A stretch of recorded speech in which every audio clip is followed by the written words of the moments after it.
other questions? Yep. Can I just come in with two there? Grant, just on George Honeyman, you mentioned he's important since he's come back to the club. That's 3 goals in the last 4 games.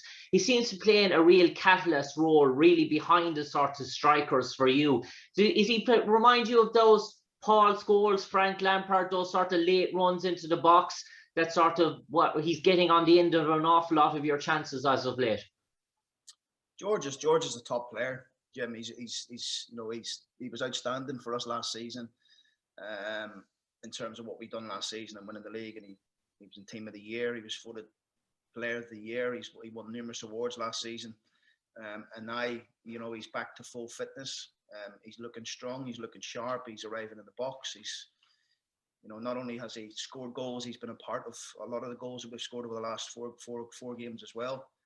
So he's a huge influence on what we do in and around the training ground and on the pitch, and he's highly thought of here. But yeah, I can see what you're saying about the runs of Lampard and Gerrard. He does work on them a lot on the training ground.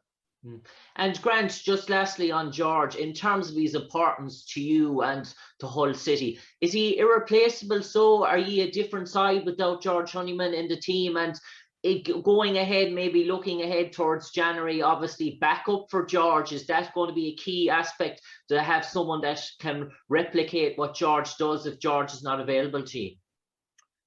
No, look, I think we've got good competition here already, Jim, to be fair. And it's for me, it's not about if George doesn't play, we're less effective. We feel as if we've got good competition all through the team. There's no getting away from it. George is important, but so is Andy Cannon, and so is Tom Huddleston and Matt Smith and George Moncur. People like this, who are not getting the game time that they probably want, but they're just as important as George Honeyman, if not probably more important, because they're not in the team at this present time, and we need to keep them with us. And when they're called upon, they've got to go and stamp their authority on the games. Cheers.